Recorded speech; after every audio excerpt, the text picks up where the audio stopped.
Olá, amigos e amigas. Hoje é quinta-feira, 23 de fevereiro de 2023. Como vocês estão percebendo, o nosso programa está num dia diferente. Nosso programa é normalmente quarta-feira, mas essa semana, como teve carnaval, a quarta-feira foi quarta-feira de cinzas, a gente achou que seria mais adequado o programa na quinta-feira. Mas é só hoje, viu, gente? Semana que vem nós voltamos para a nossa tradicional quarta-feira. E olha, que depois de um carnaval, depois da quarta-feira de cinzas, o nosso tema não poderia ser outro que não a importante campanha da fraternidade. Essa campanha que a CNBB, a Conferência Nacional dos Bispos do Brasil, faz a cada ano. E o tema dessa campanha da Fraternidade 2023, lançada ontem, é exatamente o combate à fome. Para as pessoas que acreditavam que depois dos governos Lula e Dilma, né, que o Brasil tinha, como realmente saiu do mapa da fome, né, foi comemorado pela FAO, que é a entidade da ONU, né, voltada para as questões de agricultura e combate à fome, foi muito comemorado esse saída do Brasil do mapa da fome em 2016. Não é que em 2018 2 anos depois do início do governo golpista, olha o Brasil de volta, retornando ao mapa da fome. E agora a realidade está terrível.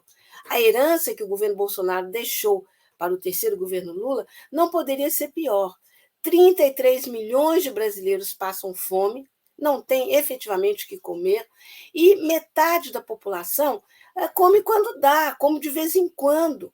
Né? Não faz aquelas 3 refeições ao dia que o presidente Lula tanto insiste, que se ele conseguir viabilizar isso para as pessoas, para a população brasileira, se ninguém mais passar fome no final do seu governo, ele já vai estar se dando assim por satisfeito. Claro que a gente sabe que ele quer muito mais, mas isso é condição essencial. E a Igreja Católica tá junto nessa batalha, né? Porque o país que o governo Lula recebeu de Bolsonaro é uma terra arrasada. Regredimos, sei lá, 60 anos em 6. Para tratar dessa questão crucial, que é o combate à fome, e para falar também da campanha da fraternidade desse ano, que tem o combate à fome como tema, a gente tem aqui conosco hoje o sociólogo Frederico Santana Ricci. Além dele ser coordenador de políticas sociais do Vicariato Episcopal para Ação Social, Política e Ambiental da Arquidiocese de Belo Horizonte, ele também integra o Núcleo de Estudos Sociopolíticos da PUC, né, a Pontifícia Católica de Minas Gerais.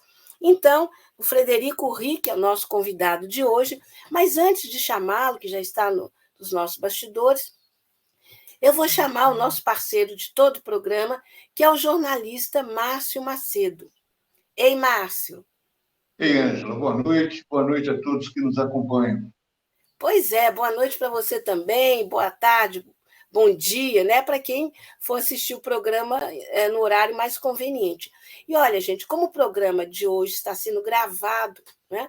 A gente não vai poder ler as perguntas, passar as perguntas de vocês para o Frederico Santana Ricci. Mas vocês podem deixar os comentários, sim, que a gente envia para ele, né?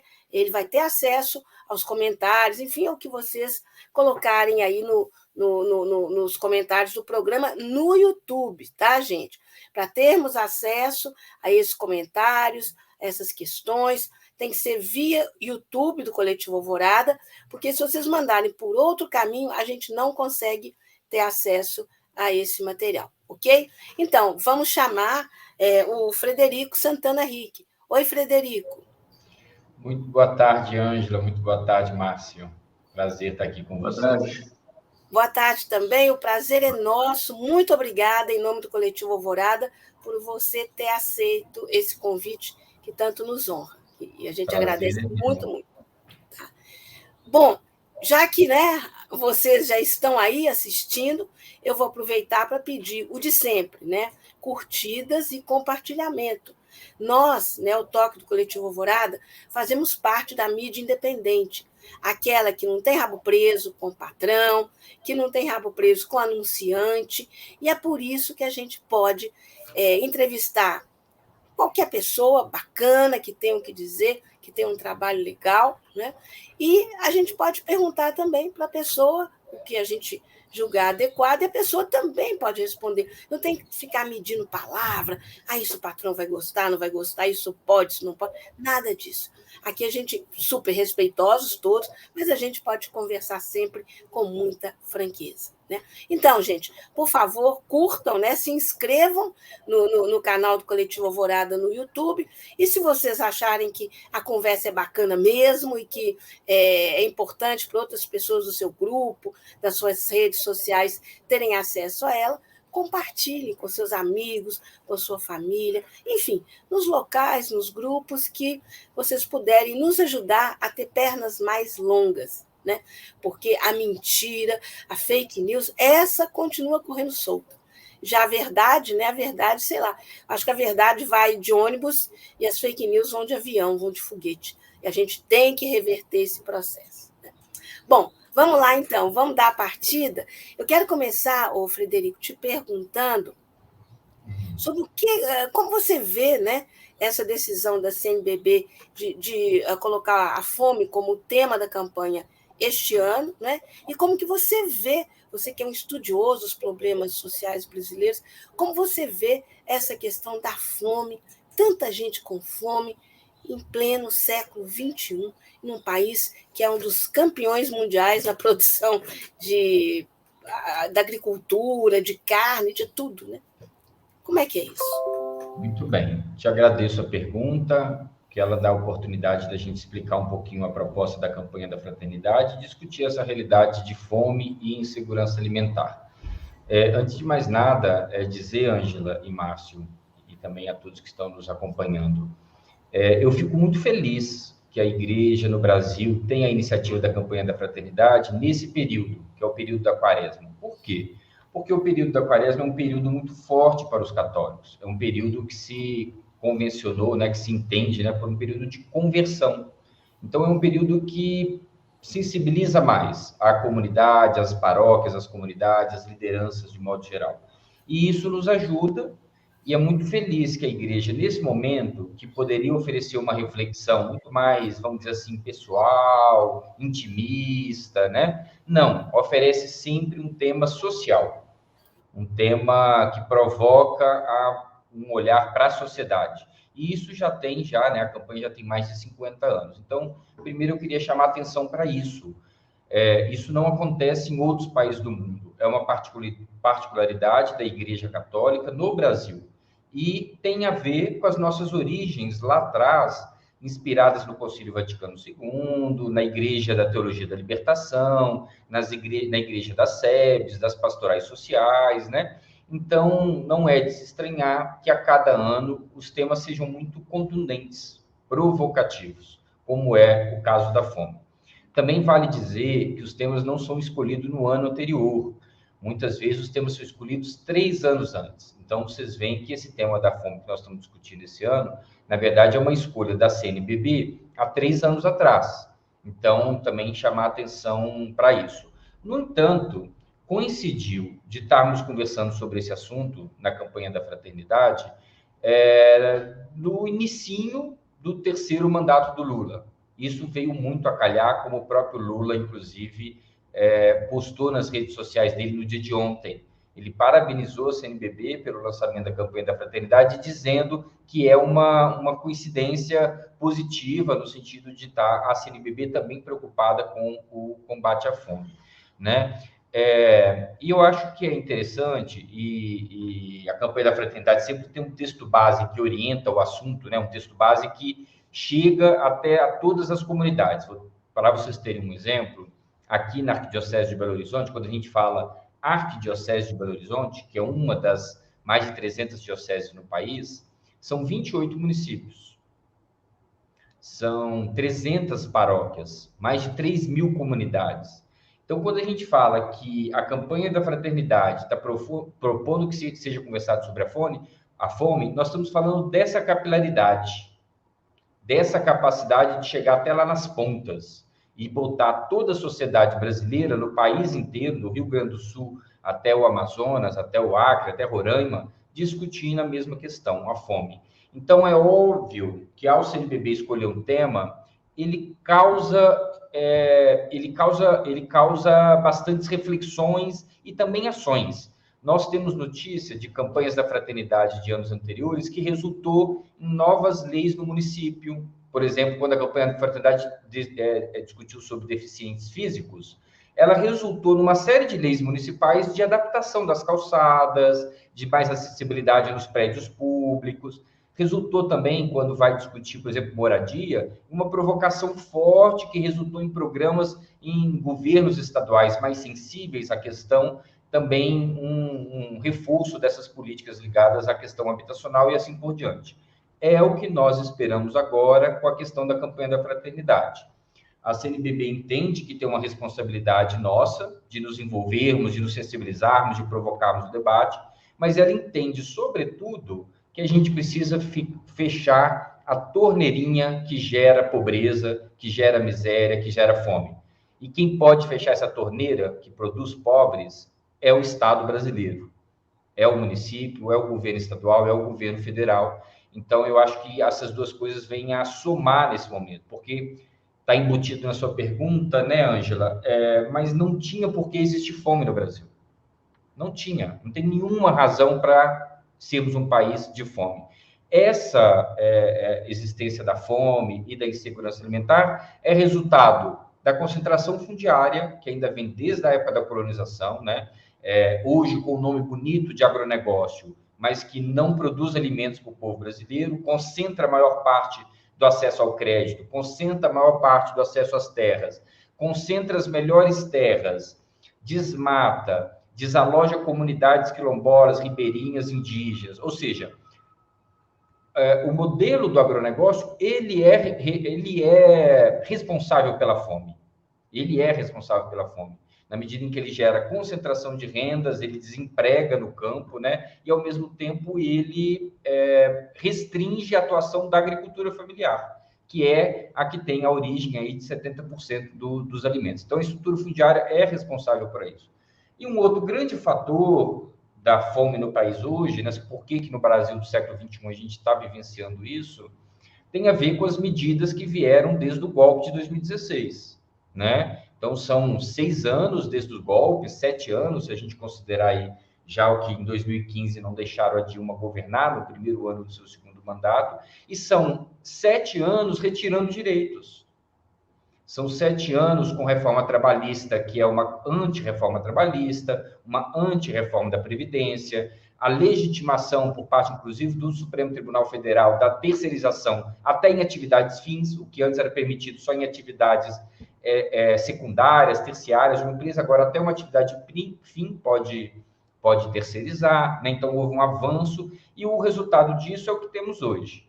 Uma população que está, em grande medida, desempregada ou subempregada, né? Trabalha em menos horas do que ela teria disponibilidade para trabalhar, ganhando salários alvitantes, né? Uma menor participação da massa salarial no PIB nacional. A gente houve, de 2016 para cá, um decrescimento enorme dessa situação, uma enorme quantidade de trabalhadores uberizados, né? Que estão aí trabalhando por aplicativos sem nenhum tipo de direitos. Então, isso aí é uma massa gigante de trabalhadores, desde os entregadores até os motoristas, e entre outros tantos. Além de também o que a gente assistiu no último período, que é a flexibilização da legislação trabalhista, da legislação ambiental, que também gerou fome. Por quê? Porque ao ela gerar o desmatamento, ela empurra também comunidades rurais inteiras para cidades, ela também ela diminui a área de plantio de alimentos, porque quando a gente fala do agronegócio, nós estamos falando de longas e longas extensões de terra com eucalipto, longas e longas extensões de terra com seringais, e assim por diante, né? Uma série de monoculturas que não necessariamente são alimentos. E mesmo as que são grãos, como é o caso da soja e do milho, são para exportação e não são para alimentação. O que a gente assistiu com o avanço do agronegócio isso está no texto base da campanha da Fraternidade desse ano, foi uma diminuição das terras agricultáveis de arroz, por exemplo. Então, nos últimos 10 anos, a gente diminuiu em quase pela metade o que era a nossa produção de arroz. Nós diminuímos também, em grande medida, nos últimos 40 anos, já vem essa diminuição, na verdade, a área plantada de feijão, para pegar os dois principais alimentos do povo brasileiro, né, que é arroz e feijão. Então, é um conjunto de medidas que são responsáveis pela fome. Acho que, para finalizar a minha resposta, assim, eu acho que uma coisa importante que a campanha da Fraternidade nos ajuda, no diálogo com as comunidades católicas, é mostrar que não é por vontade de Deus, ou que não é por uma questão da natureza, uma enchente, uma escassez ou questões ambientais. Não. A fome é resultado de decisões políticas, é resultado de decisões econômicas, ela é, portanto, social. Nunca é meramente uma questão individual, né? Federico, o texto base da campanha da Fraternidade classifica a fome do Brasil hoje como um escândalo. Qual que é a dimensão desse escândalo? Pois então, nós tivemos uma pesquisa feita pela Oxfam, né, que é uma empresa, uma ONG, né, de cooperação internacional, que faz o estudo sobre desigualdade no mundo já há alguns anos, e ela monitora a questão da fome. Particularmente, ela passou a monitorar a fome no Brasil depois que nós retornamos ao mapa da fome em 2018, depois de termos saído em 2014. Ou seja, justamente nesse período, né,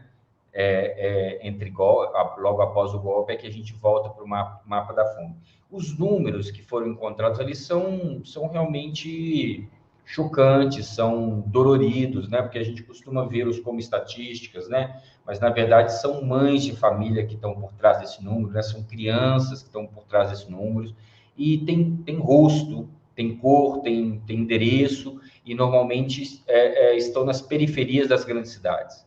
Uma boa quantidade de brasileiros vivendo com fome, a maior parte dessa quantidade está no Nordeste brasileiro, uma região que é riquíssima, desde que você tenha o fomento às tecnologias de convivência com o semiárido, né, que é o bioma típico da região.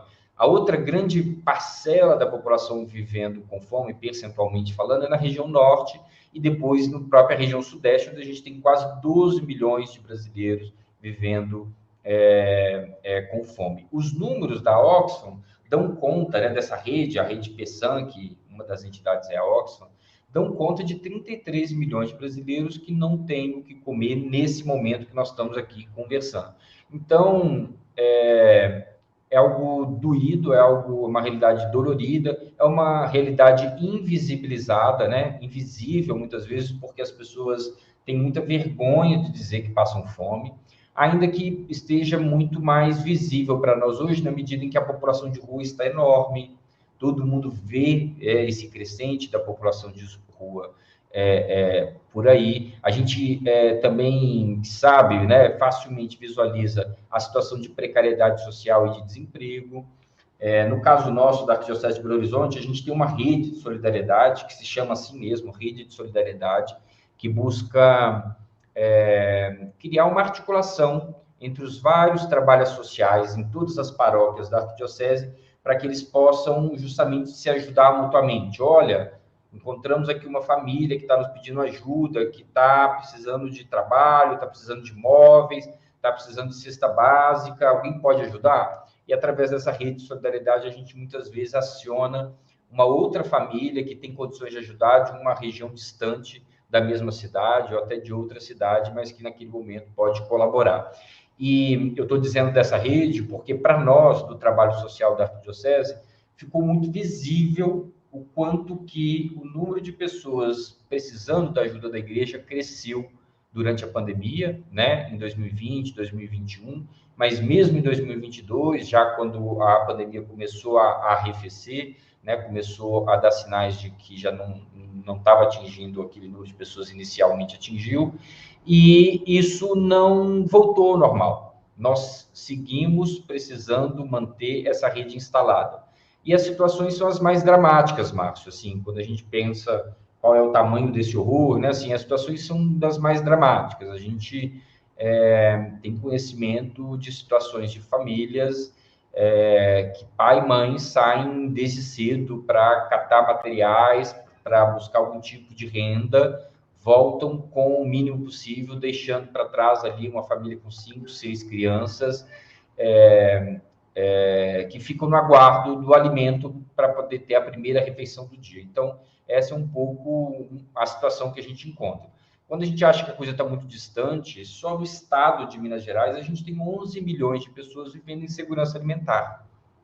É metade da população do estado de Minas, né? Ou seja, 11 milhões de pessoas que podem até, muitas vezes, conseguir no dia de hoje fazer 3 refeições, mas ela não tem a certeza se ela vai conseguir fazer amanhã. Então, é uma situação realmente que atinge muitos dos nossos conterrâneos, né, do povo brasileiro.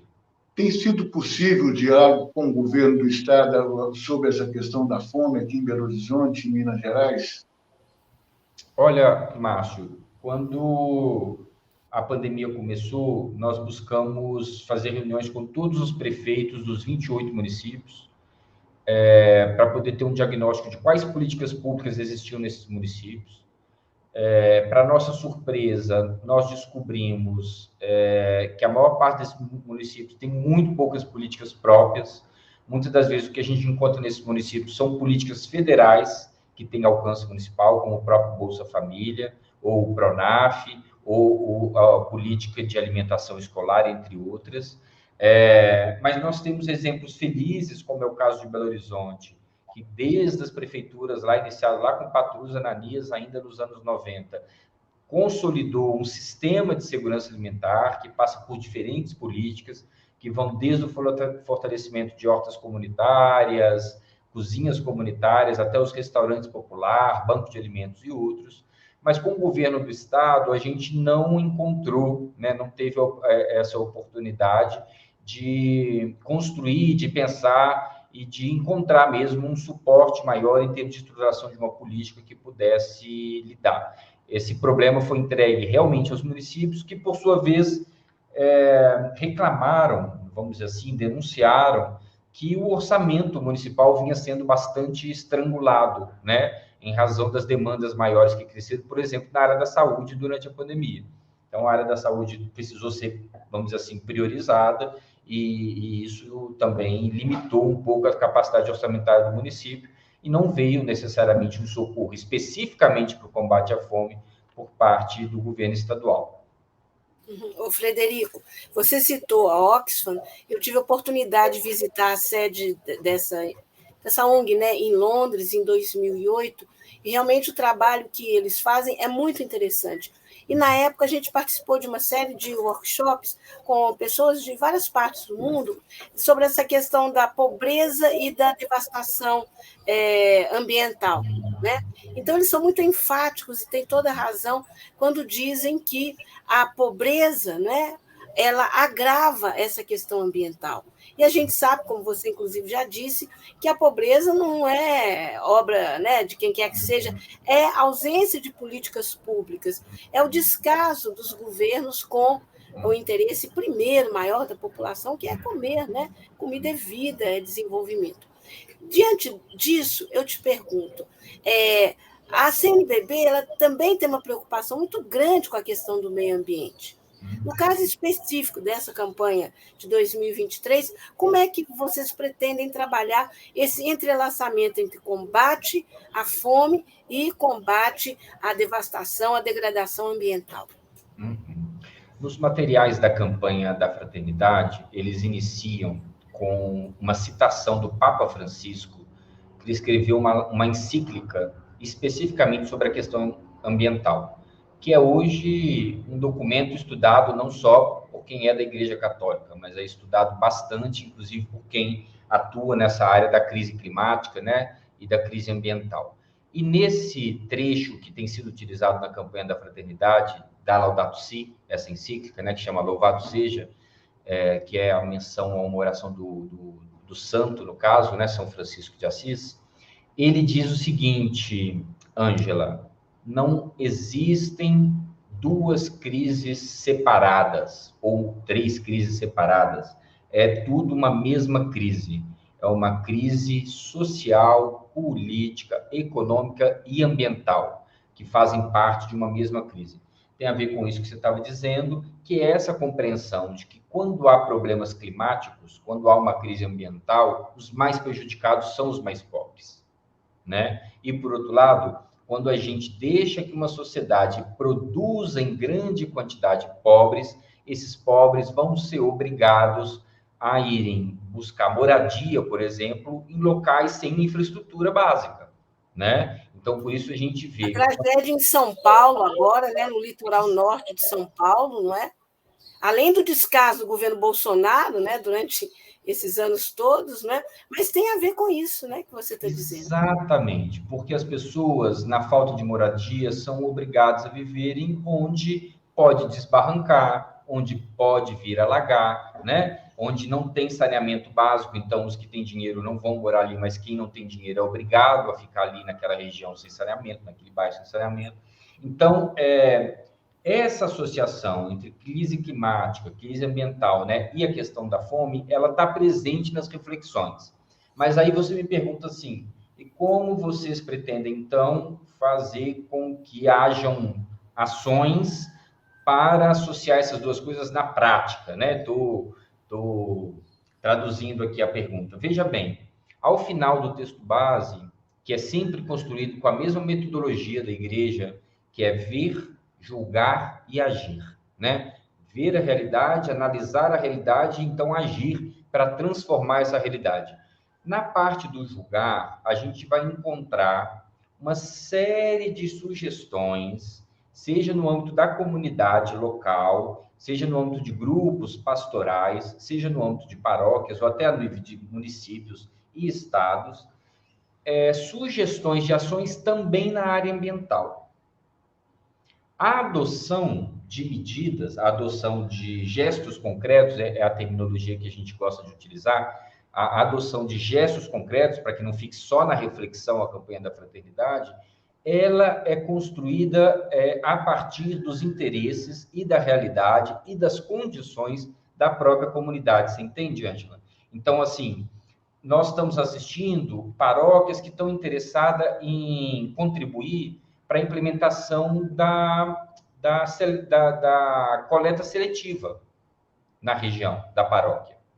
Tem paróquias que estão pegando terrenos que estão hoje abandonados no entorno da paróquia, ou até que são da igreja, e estão fazendo hortas comunitárias, né? Não deixa de ser uma maneira também de você ocupar ali e de fazer essa associação. Tem paróquias, e agora aconteceu nesse final de semana, inclusive por coincidência, no último final de semana de carnaval, paróquias que estão fazendo grandes plantios de mudas, com o objetivo de reflorestar o próprio bairro, né? Isso aconteceu, por exemplo, agora na cidade de Vespasiano. Nós temos uma comunidade nossa, que é da região Nossa Senhora da Boa Viagem, que um dos projetos sociais, aí não de uma paróquia, mas de um conjunto grande de paróquias, que estão adquirindo um terreno na cidade de Ribeirão das Neves, para implementar ali um viveiro de mudas que vai também gerar rendas, ao mesmo tempo que é o viveiro de mudas. E estão contratando para trabalhar nesse viveiro de mudas famílias em situação de rua. Esse é um projeto especificamente, um gesto concreto especificamente de uma das regiões episcopais, que é a região episcopal Nossa Senhora da Boa Viagem. Nós temos contribuído também, Ângela, com o intercâmbio de tecnologias. Como assim? A gente tem buscado fazer com que lideranças de uma determinada região venham conhecer trabalhos desenvolvidos por outras comunidades e outras lideranças, como forma de estimular a multiplicação de experiências, né? Então, isso também tem acontecido. E nós vamos fazer no dia 3 de junho, que é um sábado, e é o dia do meio ambiente, né? O meio ambiente é 4, né? No dia do meio ambiente, uma romaria pela ecologia integral na região de Santa Luzia, por onde vai passar o Rodoanel, mais conhecido como rodominério, né? O Rodoanel que está sendo construído com dinheiro que deveria ter ido para os atingidos, o dinheiro do acordo em razão do absurdo isso, é mais um dos absurdos do governo Zema, né?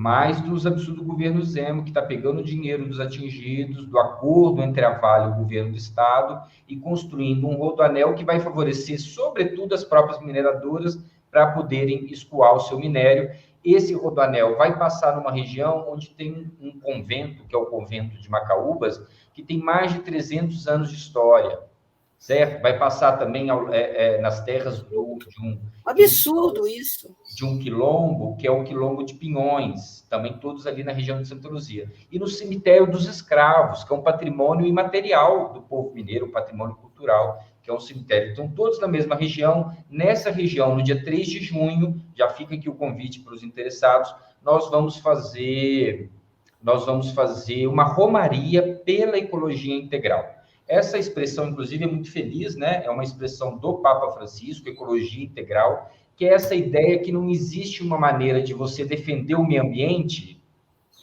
por exemplo, sem, na verdade, defender o ser humano. Os mais pobres, que são os mais prejudicados pela crise climática, né? Então, essa ideia da ecologia integral, essa necessidade da gente ter um olhar para o todo. E a última coisinha que eu queria dizer, aproveitando da sua pergunta, Ângela e Márcio, é que a Arquidiocese de Belo Horizonte está bastante empenhada e interessada em estruturar um trabalho pastoral mais vigoroso pela ecologia integral em todas as comunidades e paróquias. Como é que funciona isso?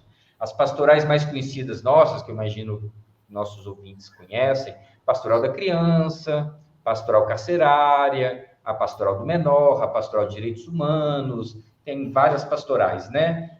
Tem a Pastoral da Sobriedade, assim por diante. Nós queremos ter uma pastoral da ecologia integral.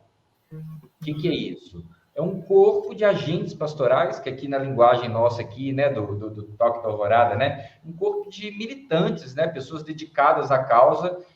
Se a gente conseguir ter uma representação dessa pastoral em cada uma das 300 paróquias da Arquidiocese, você já pensou que potência isso? Né? Assim, que força de transformação da realidade, na medida em que essas pessoas vão fazer parte de uma rede de pastoral, aí com seus 100, 150, 300 agentes de pastoral vocacionados, preparados para a ecologia integral. Diga, Márcio. Só um minutinho, Márcio, antes da pergunta, só lembrar, né, para quem já está nos acompanhando, que estamos conversando com o sociólogo Frederico Santana Rick. O tema é a campanha da Fraternidade 2023, o combate à fome, e a gente gostaria de colocar na tela o contato do Frederico. Tem muita gente assistindo, muita gente que eu tenho certeza que concorda, que quer se somar, viu, Frederico, a essa luta que você, que a Arquidiocese, que a Igreja Católica está travando aí no combate à fome, em defesa dessa ecologia integral, meio ambiente integral. Olha aí, então, gente, o contato é @Frederico Santana Rick, é o nome dele, por extenso, direto. Então, aí, né, quem está a fim de entrar nessa luta tem aí um super parceiro, né? E com o qual vocês vão poder se inteirar e ter todas as informações para estar nessa linha de frente que ele está falando já com uma série de atividades programadas, né? Então, desculpa, Márcio, ter te interrompido, palavra sua, Márcio. Isso. Frederico, nas discussões aí que levaram à formatação da campanha da fraternidade nos moldes atuais, nos moldes que ela assumiu, parece que a Igreja valoriza muito a retomada dos conceitos de segurança alimentar. Por quê? Qual que é o papel que esses conceitos têm a desempenhar no combate à fome? Boa pergunta, viu, Márcio? Só para registrar, aproveitar da pergunta para registrar, o governo Bolsonaro, ainda no início do primeiro ano, foi em abril de 2019, ele reduziu o número de conselhos do Brasil, dos conselhos de participação, de mais de 700 que nós tínhamos para menos de 50. Então, é uma redução, assim, para menos de 10% do que nós tínhamos de participação social. Drástico, né? Drástico. E um dos conselhos que ele primeiro decapitou, que ele primeiro estrangulou, foi o de Segurança Alimentar, o CONSEA, Conselho Nacional de Segurança Alimentar. Ao ele fazer isso, o que aconteceu? ele estimulou que vários estados e municípios fizessem o mesmo.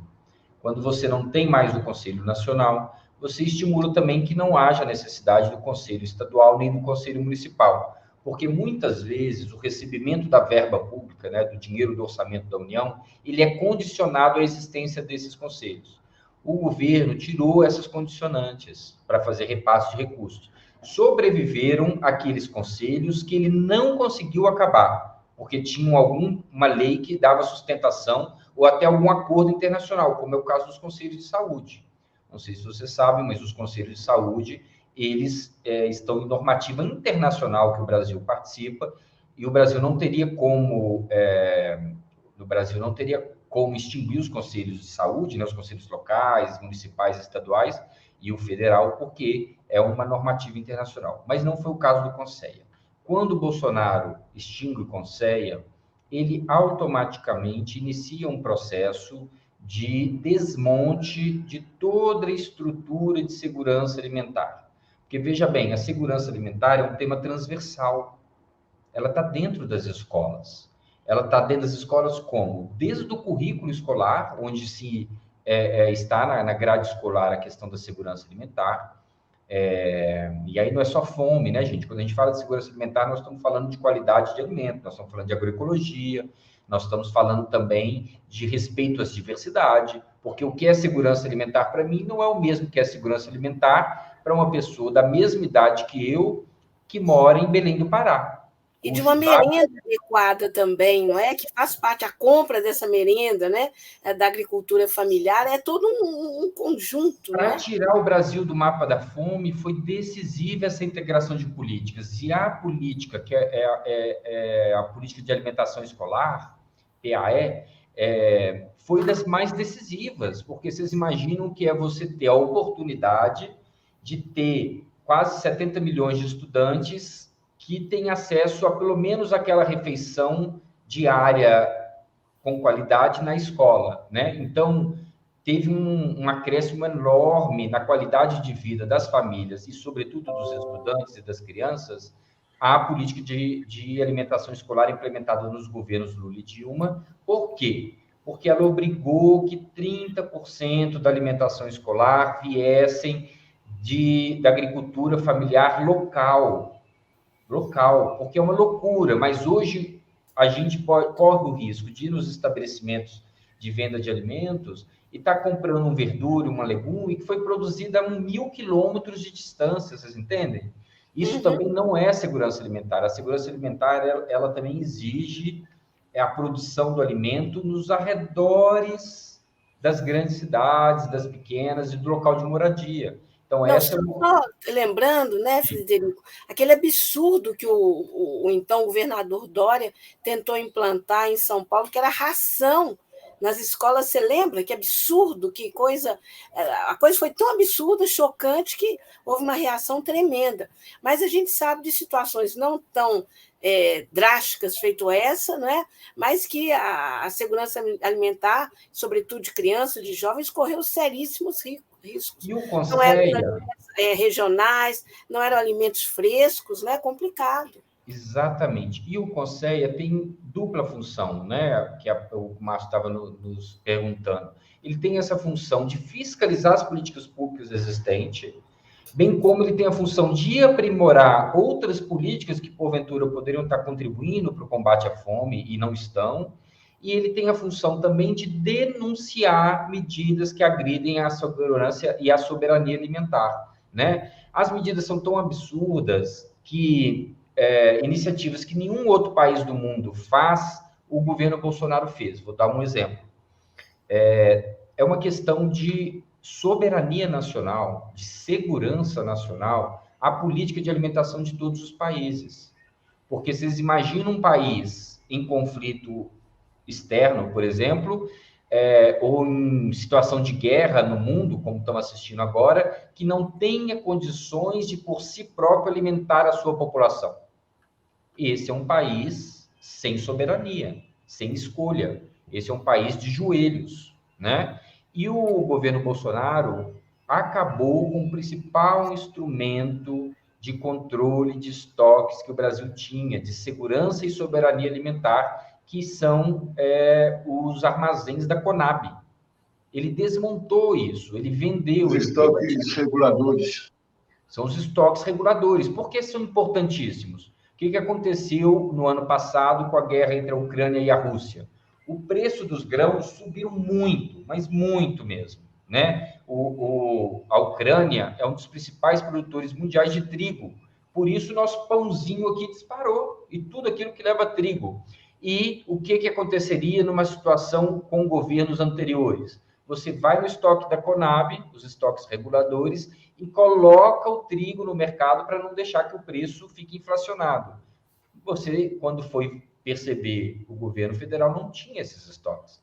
E a gente ficou sujeito aos mecanismos reguladores. Então, o CONSEA, se existisse naquele momento, quando o governo federal acabou com os estoques reguladores da Conab, ele teria sido uma voz profética de denúncia contra o fim dos estoques reguladores. Não é à toa que ele foi extinto, né? Exato. Frederico, eu quero mudar um pouquinho o rumo da conversa, que está excelente, muito esclarecedora, mas para a gente poder abordar outros aspectos também, que eu acho que são muito importantes nessa temática. A Igreja Católica tem essa postura, né, de combate a tudo que envolve a manutenção da pobreza, enfim, a luta por uma sociedade menos desigual e mais justa. Acontece que no Brasil tem outras religiões também. Né? E se a Igreja Católica tem esse princípio, a gente vê que algumas religiões, como, por exemplo, neopentecostais, eles partem de princípios diferentes, completamente diferentes. Por exemplo, algumas neopentecostais, que eu nem sei se dá para dizer que é realmente religião, algumas me parecem muito picaretagem, né? De alguns pastores aí, falam na teologia da prosperidade. Né? Ou seja, como que a pessoa faz para ganhar dinheiro, para ficar rico rapidinho, e, em geral, isso passa por sempre dar muito dinheiro para os pastores e tal. Como que...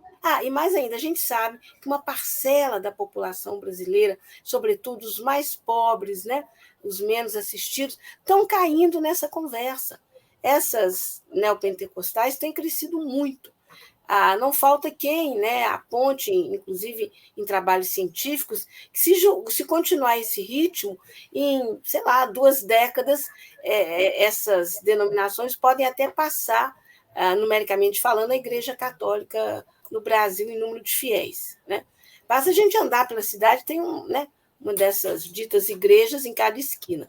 Aí eu te pergunto, como que a Igreja Católica está vendo essa proliferação dessa eu estou chamando de picaretagem, que é a tal da teologia da prosperidade? Olha, a Igreja Católica é muito diversa, muito ampla. Ela tem diferentes análises a respeito do fenômeno.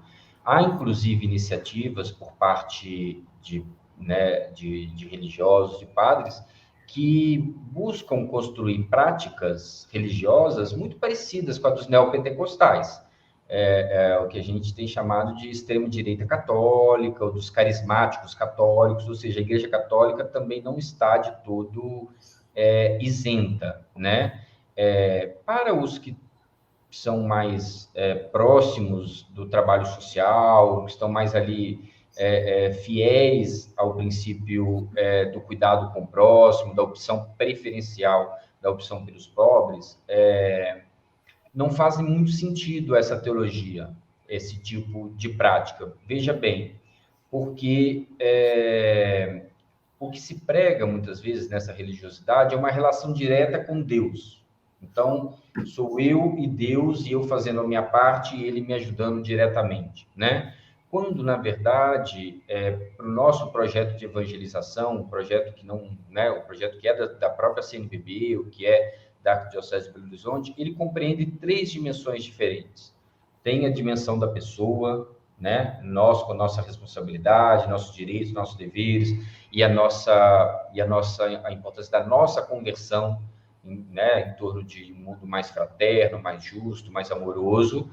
Tem uma conversão que é da comunidade, né, da vida comunitária, da vida em comunidade, e tem a dimensão da sociedade. Então, um cristão comprometido, ele precisa estar atento a essas 3 dimensões. Não basta nem só uma, nem só outra. Tem que ter uma atuação comunitária, tem que ter uma ação na sociedade, por meio, por exemplo, de movimentos populares, de partidos políticos, de sindicatos, da reivindicação de políticas públicas, e tem também, obviamente, o nosso compromisso pessoal. Agora, Ângela, eu acho importante da gente perceber que essas igrejas, muitas das vezes, também têm crescido graças à ocupação de um lugar que nós deixamos de ocupar. Muitas delas estão nas periferias das grandes cidades.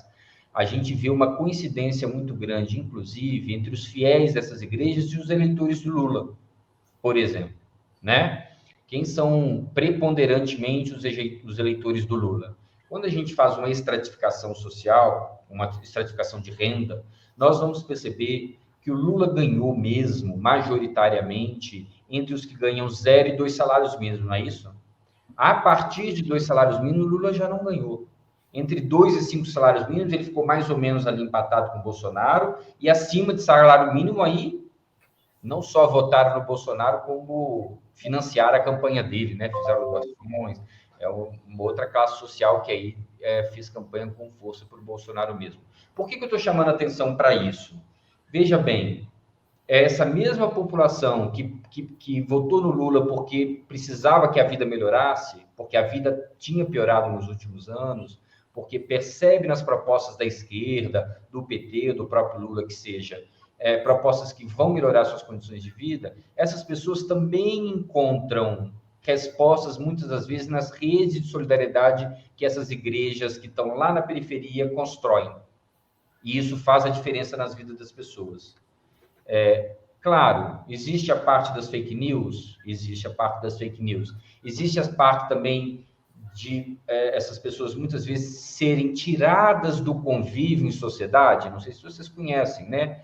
Eu conheço algumas pessoas que, eu digo tirado do convívio em sociedade. Não podem assistir não podem assistir televisão, não sei, canais evangélicos, não podem ouvir música, estão fechadas numa bolha, né? Exatamente. Então, o acesso a informações que essas pessoas têm e a explicação para as informações, né, que elas têm, são informações que chegam sempre por uma única fonte. O grupo do WhatsApp da igreja, o canal de televisão da igreja, o programa de rádio da igreja. Então, tem tudo esse fator, que é bastante problemático, mas eu queria muito chamar a atenção para esse outro fator, que a gente joga menos luz, que são as iniciativas de solidariedade. Porque, veja bem, essas pessoas são quem? Sobretudo, quem é a base da igreja evangélica neopentecostal, é muito parecido com essa base do Lula. São mulheres, em sua maioria jovens, em grande medida mães solos, moradoras da periferia, grande maioria negras. Você está entendendo? Então, vejam bem, qualquer tipo de suporte, seja ele emocional, seja ele mesmo ajuda mútua, seja ele uma obra social, seja um espaço de sociabilidade, é o que restou para muitas vezes de opção, né? A gente está falando de fome aqui, e você para e pensa comigo, assim, fome é 33 milhões de pessoas, mas metade da população, são 110 milhões, é insegurança alimentar. Ou seja, não tem a garantia de que vai comer amanhã e hoje não necessariamente conseguiu fazer as 3 refeições. Eu vou ter dinheiro para ir ao cinema? Ou para que o meu filho adolescente, que vê os coleguinhas indo ao shopping, tenha R$10 no bolso para poder ir até o shopping? Ou para ir até o centro, no parque municipal, andar ali no parque municipal? Você entende, assim, sair da periferia e se locomover na cidade? Então, muitas vezes não tem nada disso. Muitas vezes o que vai ter é aquilo que a igreja pode oferecer. Seja uma festa da comunidade, seja uma confraternização, ou seja, simplesmente virar para aquela pessoa e no aniversário dela, cantar um parabéns para ela dentro da igreja e dizer, você é especial para Deus. Frederico, certo? Diga. A gente está vivendo num país extremamente dividido e, às vezes, posições antagônicas. Nos últimos dias, a gente também vê uma campanha violenta aí de grupos religiosos e bolsonaristas questionando a campanha da fraternidade e chamando até a CNBB de lulista, de petista. E, diante disso, dessa situação, eu gostaria de saber que você me falasse para os nossos companheiros, qual é a expectativa da Igreja de como os católicos vão aceitar esse tema da campanha da fraternidade de combate à fome. Vão aceitar bem? Vão assistir? Vão ver com alguma resistência?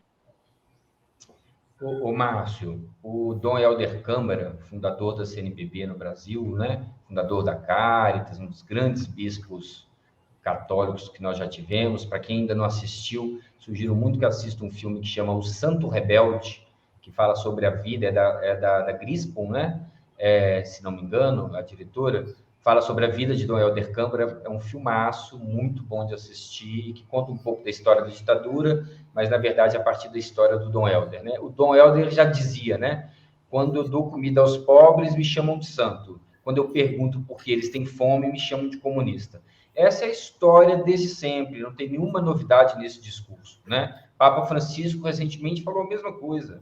Olha, preocupação com direitos, preocupação com os mais pobres não é algo que nasceu com a esquerda, isso vem da origem do Evangelho, né? O próprio Jesus Cristo, quando perguntado como fazer para chegar até o Pai, para chegar, né, para chegar até o céu e tal, para fazer as vontades de Deus, ele não responde não sei quantas orações por dia, não sei quantos, ficar ajoelhado não sei quanto tempo, não responde nada disso.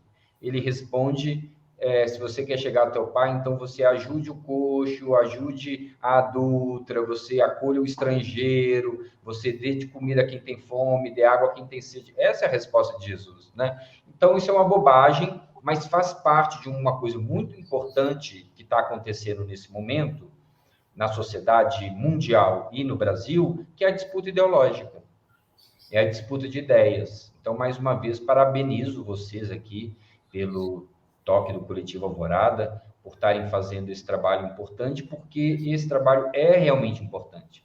Está no centro hoje da luta de classes, no Brasil e no mundo, a disputa de ideias, a disputa ideológica, a disputa de informação. Então, eles do lado de lá, a minha expectativa, Márcio, é que eles vão crescer o tom, sabe? No sentido de seguir tentando associar quem está preocupado com o combate à fome com esquerda, com comunismo, com socialismo, né? Infelizmente, essa associação pode ser feita sim, porque na história da humanidade, ou na história recente da humanidade, na história mais recente da política, né? Quem teve mais preocupações com as políticas sociais e com as questões sociais realmente foi a esquerda. Nesse sentido, o cristianismo, para quem é cristão, se aproxima, sim, mais da esquerda do que da extrema-direita, que defende só a meritocracia, o individualismo, o consumismo, o livre mercado, o capitalismo, né? Eu vou aproveitar e citar, inclusive, um outro bispo, que chama Dom Tomás Balduino. Dom Tomás Balduino foi o fundador da CPT, a Comissão Pastoral da Terra, e foi um outro grande bispo nosso. Teve uma ocasião, Ângela, que ele estava dando uma entrevista, né? Ele morava em Goiás, e um jornalista estava no auge dos conflitos pela terra no Brasil, né? E ele foi acusado de socialista, de comunista, já não me lembro bem. E aí, sabe como ele respondeu, Márcio? O jornalista falou, Dom Tomás, estão falando por aí que o senhor é socialista. Ele virou para o jornalista e falou assim, e você é capitalista? Pois é, sempre isso, né? Assim, nunca se definem, né, como capitalistas e o tempo todo criticando e até acusando, né? Porque quando diz que o outro é socialista, não é uma identificação, é uma acusação, né? Nesse sentido, Frederico, eu te pergunto o seguinte: a gente sabe que a Igreja Católica, historicamente, ela tem uma rede de comunicação importante, né? Seja jornal, seja rádio, emissoras de televisão. Essa rede vai entrar a fundo na campanha, vai ser um instrumento, né, para combater essas fake news, esses absurdos que têm saído aí de diversos setores, especialmente dos extremistas de direita, contra o combate à fome? Ângela, existe uma estrutura nacional puxada pela CNBB, que busca criar uma rede dos vários veículos de comunicação católica no Brasil. Mas, como o próprio nome diz, é uma rede, é uma articulação. Por quê? Porque essas muitas iniciativas de comunicação, elas têm certa autonomia, porque pertencem a um movimento eclesial específico, porque pertencem a uma diocese específica, ou até porque pertencem a uma paróquia. Então, assim, é próprio da Igreja Católica ter essa autonomia eclesial, administrativa, das suas várias jurisdições, que a gente chama de dioceses, né? E mesmo outras instâncias. Então, há uma certa autonomia também dos próprios meios de comunicação. Tem congregações religiosas que têm. Agora, há uma tentativa de se construir, então, uma unidade maior no tratamento das informações e a eleição de prioridades. A campanha da fraternidade, por incrível que pareça, e para nossa sorte, é uma campanha que tem uma boa entrada nos meios de comunicação católicos, né? A diferença é a abordagem. A diferença é a abordagem que vai ser feita por uma rede e por outra. Tem algumas que vão priorizar fazer programas, como vocês estão fazendo aqui, e a gente pode conversar sobre as causas estruturais da pobreza, sobre as causas políticas da pobreza.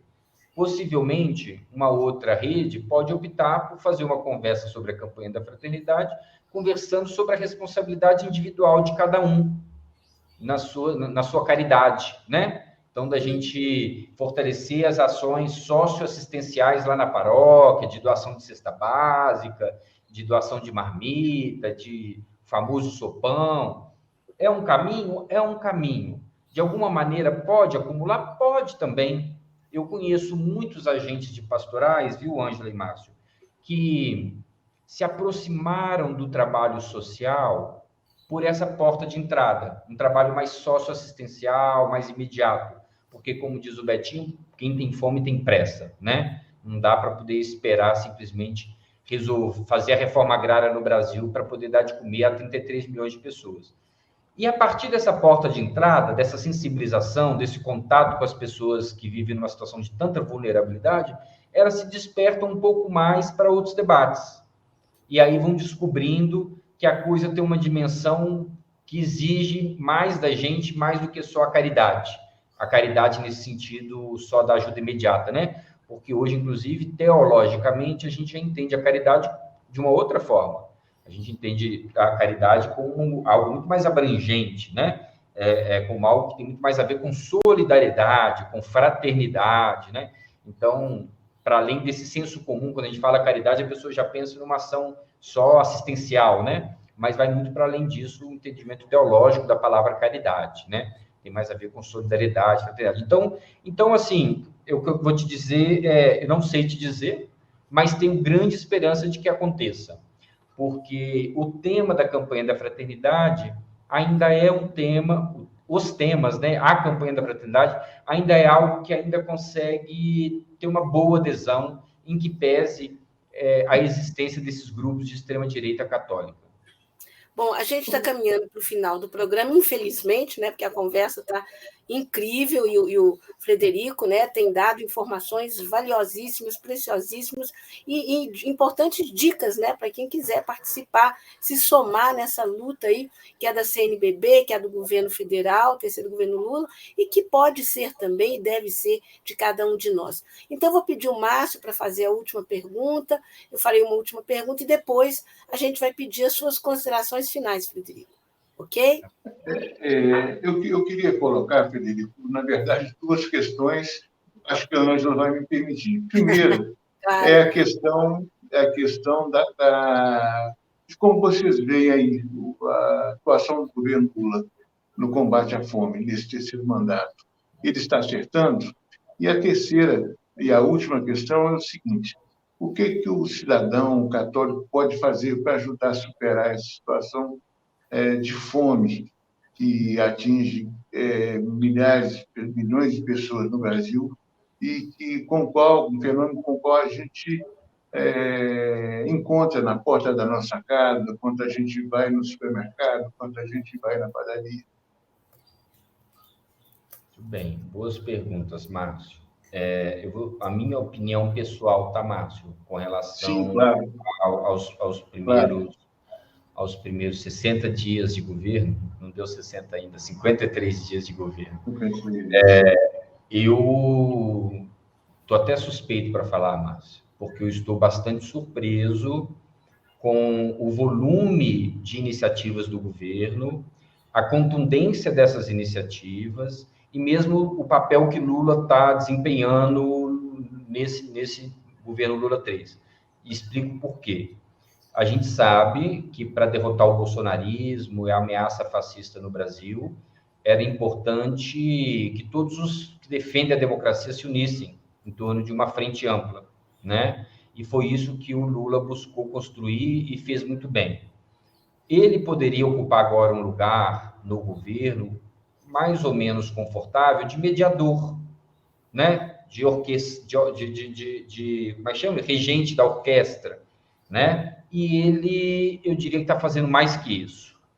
Ele é cuidadoso, ele é zeloso, a gente sabe da habilidade política que ele tem, mas mais do que isso, ele está sendo um jogador de primeira ordem, né? Eu digo assim, ele está demarcando muito claramente a sua posição de esquerda, né? Quando ele elege como prioridade o combate à fome, isso para nós é incrível.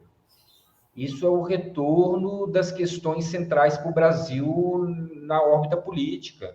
Quando a gente vinha discutindo negacionismos, quando a gente vinha discutindo questões superadas lá ainda antes do iluminismo, né?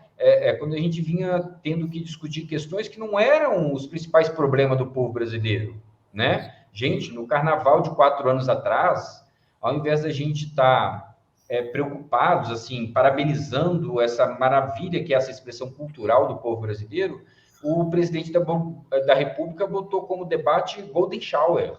Não sei se vocês lembram disso, só para citar um exemplo estapafúrdio que me veio à cabeça agora. Agora não, nós estamos discutindo política de juros do Banco Central sendo pautada pelo presidente da República. E o que tem a ver política de juros com combate à fome? Tem tudo a ver.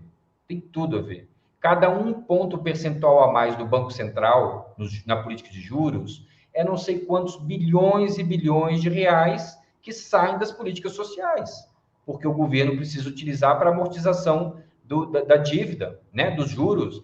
Então, se a gente quer fazer uma ação eficiente de combate à fome, tem que lutar muito, como o Lula está fazendo, para a redução dos juros do Banco Central, por exemplo. Né? Mas ele não para só aí. O Lula está realmente, que eu acho que é um pouco diferente do Lula 1 e do Lula 2, né? Do governo 1 e do governo 2, ele é um governo que está demarcando mais claramente, está fazendo essa disputa ideológica da sociedade. E isso é decisivo. Sabe por quê, Márcio?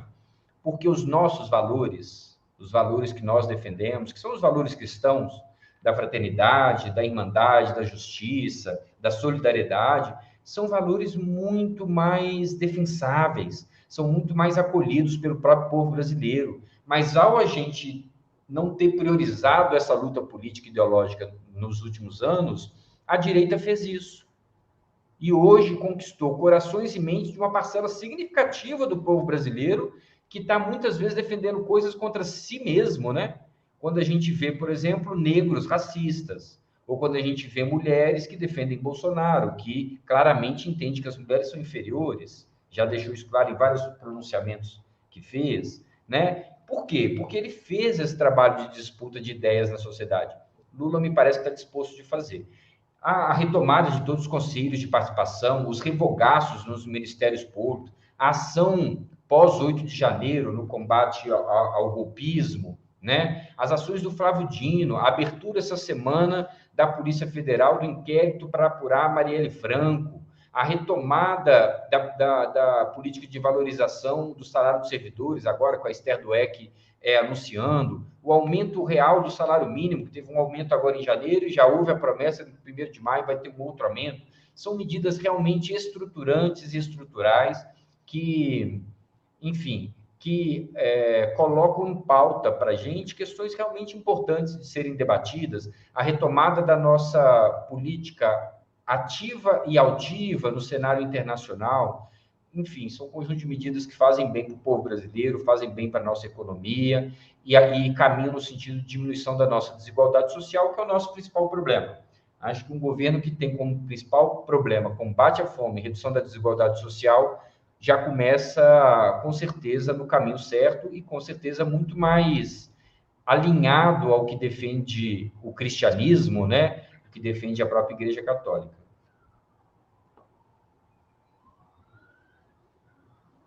Está fechado o microfone. Desculpa, é porque fica passarinho cantando, eu fecho para não atrapalhar e esqueço de abrir. Mas olha só, concordo em gênero, número e grau com o que você disse, né? Desse enorme trabalho que o terceiro governo Lula está realizando, e o presidente Lula à frente, ele mesmo, né, à frente, aí, pautando e tematizando as questões fundamentais a serem debatidas.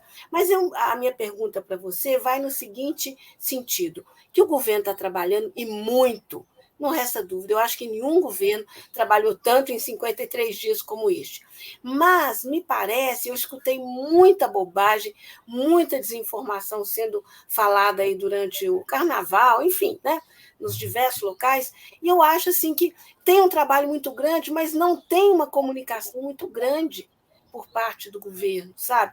E aí eu fico lembrando do Chacrinha, né, o Abelardo Barbosa, quando ele dizia: quem não se comunica se estrumbica. Então, a gente já viu os governos petistas trabalharem muito e muito bem, né? Primeiro governo Lula, segundo, primeiro governo Dilma, e o segundo governo Dilma não aconteceu, né? E, no entanto, foram destruídos pela ação da mídia, pela ação dos golpistas, que levaram, né, Bolsonaro ao poder. Prenderam Lula, deram um golpe, prenderam Lula, levaram Bolsonaro ao poder. Te preocupa um governo que trabalha tanto, mas eu não sei se a percepção que a sociedade tem desse trabalho está sendo proporcional ao governo, sabe? Eu acho que está aquém, está faltando mais comunicação, uma comunicação pública assim, vigorosa. Ou eu estou exagerando? O que você acha disso? Eu concordo 100%, Ângela. Eu acho que depois de tantos anos não sabendo fazer comunicação com a esperteza, vou usar essa expressão, que a direita faz, vai nos demorar um pouco ainda para poder colocar no posto de comando uma comunicação mais eficaz.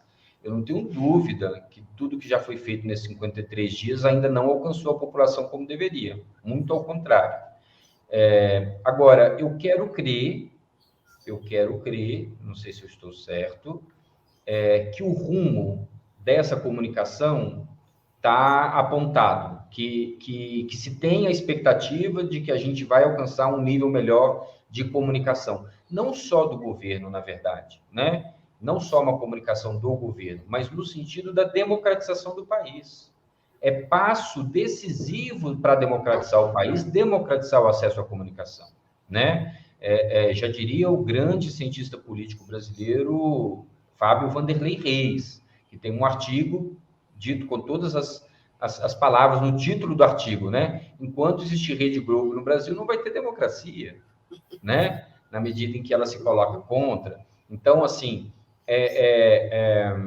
eu quero crer que não só no sentido de melhorar a comunicação governamental, mas estimular a comunicação popular, estimular a comunicação comunitária, estimular a difusão de ideias, estimular a comunicação regional, né? Porque hoje, muitas vezes, os moradores de determinadas regiões do país não se veem nos nossos meios de comunicação, né? Não se veem, como nós também nos vemos. Quando moradores da região sudeste visitam a região norte do país, acham assim, que estão visitando o outro lado do mundo, porque assim, é uma realidade desconhecida para nós.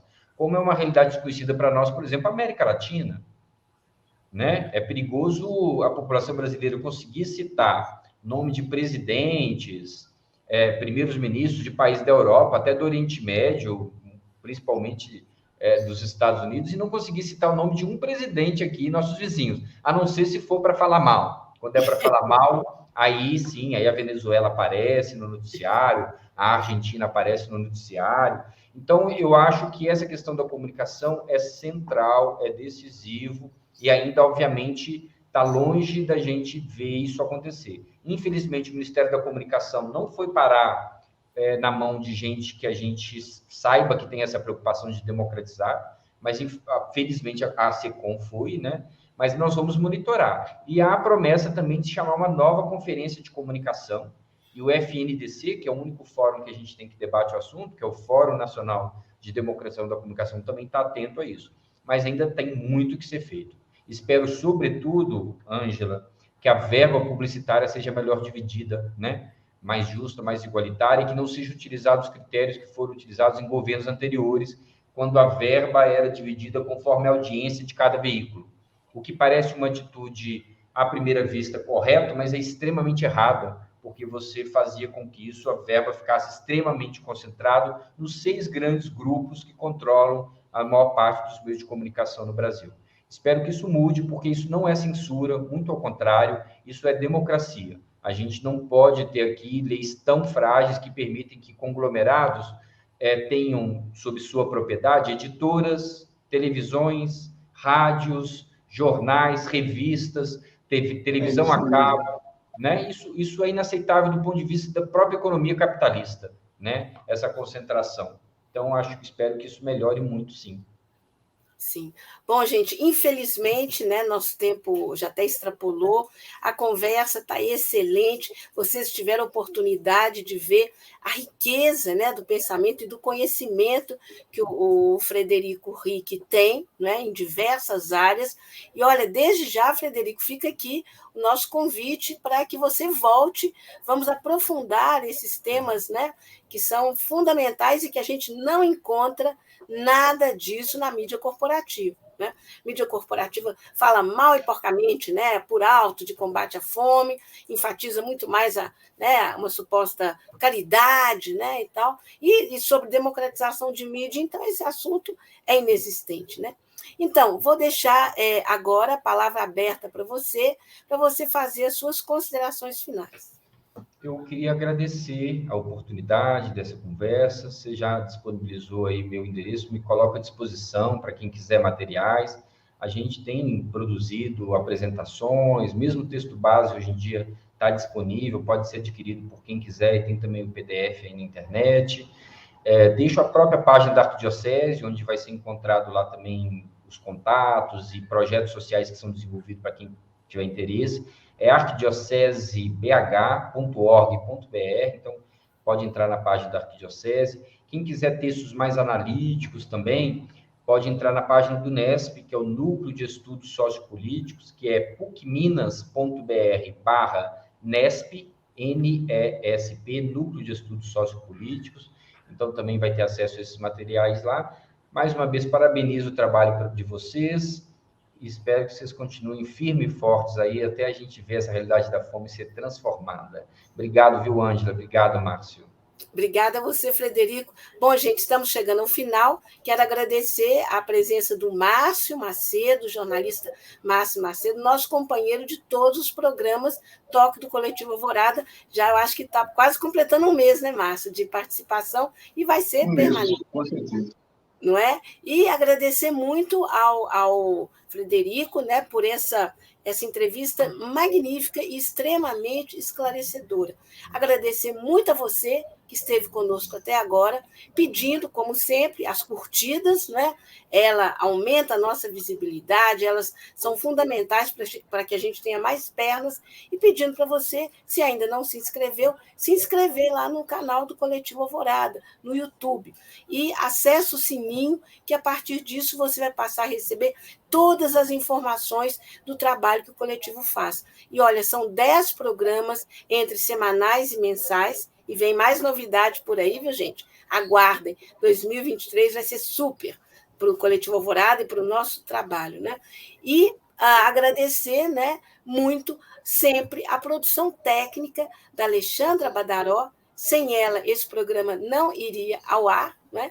Então, nosso agradecimento a Alexandra Badaró e também a produção produção executiva do Pedro Martins. Lembrando que neste programa de hoje participou também da produção executiva o próprio Márcio Macedo, né, ao fazer a indicação e o contato tão importante com o Frederico, que redundou nessa entrevista.